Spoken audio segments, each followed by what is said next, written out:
வணக்கம் நண்பர்களே. உங்களுக்கு உடல் சூடு அதிகமா இருக்கா? அதிகமா தாகம் எடுக்குதா? அதே மாதிரி தோல் சம்பந்தப்பட்ட பிரச்சனைகள் ஏதேனும் ஏற்படுதா? கவலைப்பட வேண்டாம்.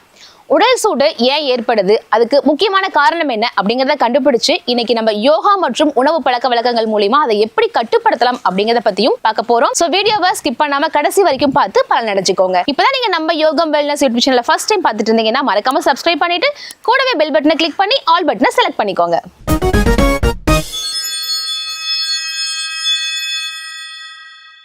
உடல் சூடு அதிகரிக்கிறதுக்கு பல காரணங்கள் இருக்கு. முக்கியமான காரணங்கள் என்னென்ன அப்படின்னு பார்க்கலாம். ஃபர்ஸ்ட் பாத்தீங்க அப்படின்னா அதிக மசாலா, அதிக எண்ணெய் உள்ள உணவுகள் எடுத்துக்கிறது மூலியமா, காரம், புளிப்பு, அதிக எண்ணெய், அதிக மசாலா இந்த மாதிரி நம்ம உணவுகள் எடுத்துக்கிட்டோம் அப்படின்னா நம்ம உடம்புல இருக்கக்கூடிய வெப்பம் பாத்தீங்கன்னா அதிகரிக்கும். அதனால நம்ம உடம்பு ஹீட்டாவே இருக்குங்க. அடுத்து பாத்தீங்க அப்படின்னா நீர் பற்றாக்குறை. ஒரு சில பேர்லாம் பார்த்தோம் அப்படின்னா போதுமான நீர் குடிக்கவே மாட்டாங்க, ஹைட்ரேஷனா உடம்ப வச்சுக்கவே மாட்டாங்க. சோ அப்படி இருக்கவங்களுக்கு பாத்தீங்கன்னா அவங்க உடம்புல இருக்கிற உஷ்ணம் அதிகமா வரும். சோ அந்த டைம்ல அவங்க உடம்பு அதிகமா ஹீட் ஆகும். அடுத்து பார்த்தோம் அப்படின்னா அதிக மன அழுத்தம் மற்றும் அதிக கவலை. அதிக மன அழுத்தம் ஏற்படும் போது நம்ம உடம்புல கார்டிசோல் அப்படிங்கிற ஒரு ஹார்மோன் அதிகப்படியா உற்பத்தி ஆகும். அப்படி உற்பத்தி ஆகும்போது நம்ம உடம்பு ஆட்டோமேட்டிக்கா ரொம்ப ஹீட் ஆயிடுங்க. நெக்ஸ்ட் பாத்தீங்க அப்படின்னா கடுமையான உடற்பயிற்சி மற்றும் அதிக வியர்வை வெளியேறுதல். அதாவது நார்மலான வியர்வை வந்தா பிரச்சனை கிடையாதுங்க. ஆனா அதிக வியர்வை வெளியே வரும்போது நம்ம உடம்பு உஷ்ணநிலையை ஏற்படுத்தும்.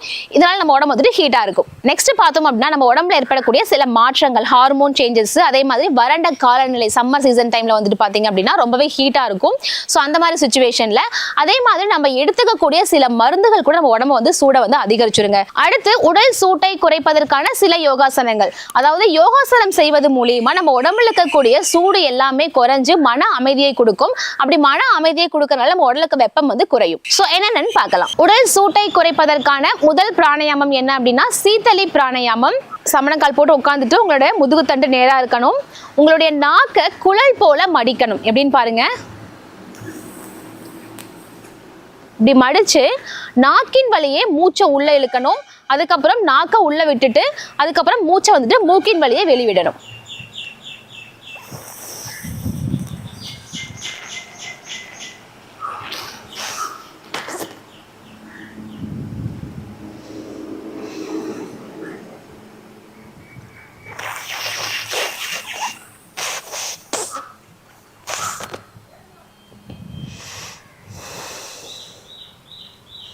ஸோ இந்த சீத்தளி பிராணாயாமம் டெய்லியும் நீங்கள் கண்டினியூஸாக செஞ்சுட்டு வந்தீங்கனாலே போதும். ஒரு 10ல இருந்து 20 கவுண்ட்ஸ் மட்டும் கண்டினியூஸாக பண்ணுங்க. கண்டிப்பாக உங்கள் உடம்புல இருக்கக்கூடிய ஹீட் ஆட்டோமேட்டிக்காக குறைஞ்சிரும். அடுத்து பார்த்தீங்க அப்படின்னா சீத்காரி பிராணாயாமம். ஸோ உங்களோட வாயை லைட்டாக திறந்துட்டு மூச்சை உள்ளே இழுக்கணும். அதுக்கப்புறம் வாயை க்ளோஸ் பண்ணிட்டு மூச்சை மூக்கின் வழியாக வெளியே விடணும். ஸோ ஸ்ட்ரைட்டாக உட்காந்துக்கோங்க. முதுகு தண்டு நேராக இருக்கணும். லைட்டாக வாயை ஓப்பன் பண்ணிட்டு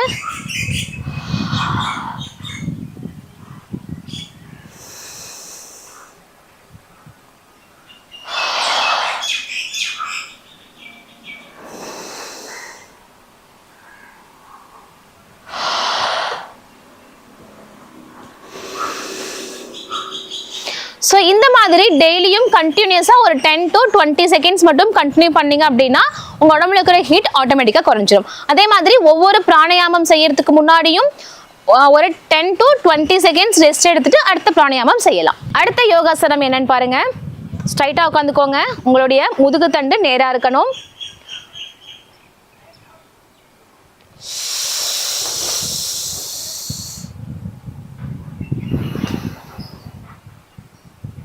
உங்களுடைய பல்லோட சந்து வழியா உங்களோட மூச்சு உள்ளே இழுக்கணும்.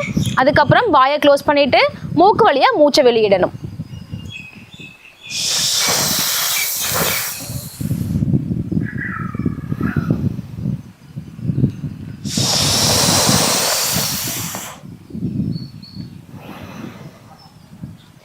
ஸோ இந்த மாதிரி 5 to 10 கவுண்ட்ஸ் டெய்லியுமே பண்ணீங்க அப்படின்னா உங்க உடம்புல இருக்கக்கூடிய சூடு ஆட்டோமேட்டிக்கா ரெடியூஸ் ஆகும். லாஸ்ட் ஒன் பாத்தீங்க அப்படின்னா சாவாசனம். ஸோ சாவாசனம் இப்படி படுத்துக்கோங்க.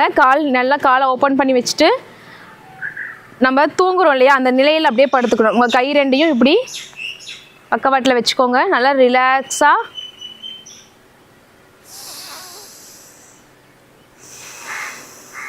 மூச்சை உள்ளிழுத்து வெளியே விடணும்.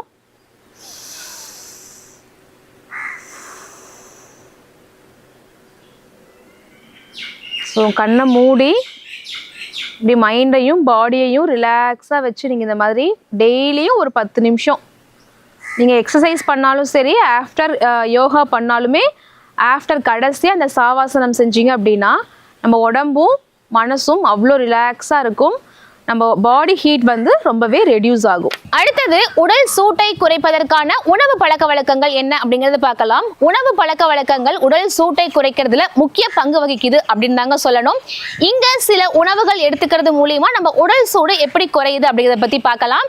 ஃபர்ஸ்ட் ஒன் பாத்தீங்கன்னா தயிர் மற்றும் மோர். நீங்க தயிரையும் மோரையும் நீங்க தினமும் உண்ணக்கூடிய உணவுகள்ல சேர்த்துக்கிட்டு வந்தீங்க அப்படின்னா உங்களுடைய உடல் இருக்கக்கூடிய வெப்பம் குறைஞ்சு உங்க செரிமானத்தை மேம்படுத்துங்க. அடுத்து பாத்தீங்க அப்படின்னா சர்க்கரை, வெள்ளரி மற்றும் பாகற்காய் நீர் சத்துக்கள் அதிகமா இருக்கக்கூடியது நீங்க எடுத்துக்கிறது மூலியமா, உண்ணக்கூடிய உணவுகள்ல டெய்லியும் எடுத்துக்கிறது மூலியமா நம்ம உடம்புல இருக்கக்கூடிய சூடு குறைஞ்சு ஆட்டோமேட்டிக்கா குளிர்ச்சி ஆகுங்க.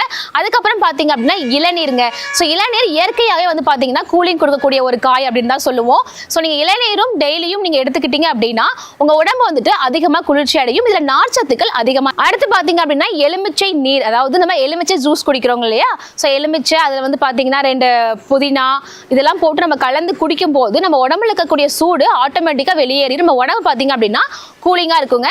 ஒரு சில பேர்லாம் பார்த்தோன்னா அந்த எலுமிச்சை ஜூஸில் ஐஸ் கட்டிலாம் போட்டு கொடுப்பாங்க. ஸோ அந்த மாதிரிலாம் குடிக்காம நார்மலான ஒரு வாட்டர்லேயே நீங்கள் குடிக்கலாம். ஐஸ் கட்டி போட தான் கூலிங்காக இருக்கணும் அப்படிங்கிறது கிடையவே கிடையாது. ஸோ இங்கே நார்மலான வாட்டர்லையும் குடிக்கலாம். அதுக்கப்புறம் பார்த்தீங்கன்னா தர்பூசணி, வெள்ளரி, அதுக்கப்புறம் நுங்குங்க. ஸோ இது மூணுமே பார்த்தீங்கன்னா நம்ம உணவில் வந்து அடிக்கடி சேர்த்துக்கணும். ஸோ சேர்த்துக்கிறது மூலியமா நம்ம உடம்பு வந்துட்டு ரொம்பவே குளிர்ச்சியா இருக்கும். அதுக்கப்புறம் பாத்தீங்கன்னா இந்த கம்மங்கூழ் சொல்றோம் இல்லையா, கம்மங்கூழ், ஸோ அதில் மோர், தயிர் இதெல்லாம் போட்டு கொடுப்பாங்க. ஸோ அந்த மாதிரி நம்ம சாப்பிடும் போது நம்ம உடம்பு வந்துட்டு ஆட்டோமேட்டிக்காவே ரொம்பவே குளிர்ச்சியா இருக்கும். அடுத்ததா இந்த சூப்பர் குளிர்பானத்தை நீங்க ட்ரை பண்ணி பாருங்க. 1 கப்பு தேங்காய் தண்ணி எடுத்துக்கோங்க. அதுல ஒரு சில வெள்ளரி துண்டுகளை கட் பண்ணி போட்டுக்கோங்க. கொஞ்சம் 1 ஸ்பூன் அளவுக்கு எலுமிச்சை சாறு மிக்ஸ் பண்ணிட்டு லைட்டா உங்களுக்கு உப்பு மட்டும் அதிகமா போடாம லைட்டா டேஸ்ட்டுக்கு மட்டும் லைட்டா இந்து உப்பு யூஸ் பண்ணி போட்டு கலந்துட்டு மிக்ஸ் பண்ணி குடிச்சிட்டு வந்தீங்க அப்படின்னா கண்டினியூஸா குடிக்கும் போது உங்க உடம்புல இருக்கக்கூடிய சூடு வந்துட்டு ஃபுல்லாவே தணிஞ்சு உங்க உடம்பு வந்துட்டு ஆட்டோமேட்டிக்கா நார்மல் ஆயிடுங்க. நார்மலா இருக்கும், அதே மாதிரி கூலிங்கா இருக்கும். உடல் சூட்டை குறைக்கிறதுக்கு அதிகமா தண்ணி குடிக்கணும். காரசாரமா இருக்கக்கூடிய உணவுகளை உண்ணாம இருக்கணும். அது மட்டும் இல்லாம நான் சொல்லி கொடுத்த இந்த யோகா உணவு பழக்க வழக்கங்கள் இதை கண்டினியூஸா நீங்க ஃபாலோ பண்ணாலே போதும். உங்க உடம்பு வந்துட்டு ஆரோக்கியமாகவும் இளமையாகவும் இருக்கும். அதே மாதிரி உடம்பு சூடா இல்லாம எப்பவுமே குளிர்ச்சியா இருக்கும். ஸோ இந்த வீடியோ பிடிச்சிருந்துச்சுன்னா மறக்காம லைக் பண்ணிடுங்க. உங்க ஃப்ரெண்ட்ஸ் அண்ட் ஃபேமிலிஸ்க்கு வீடியோவை ஷேர் பண்ணிடுங்க. நம்ம யோகம் வெல்னஸ் யூடியூப் சேனலை சப்ஸ்கிரைப் பண்ணலைன்னா மறக்காம சப்ஸ்கிரைப் பண்ணிடுங்க. நன்றி.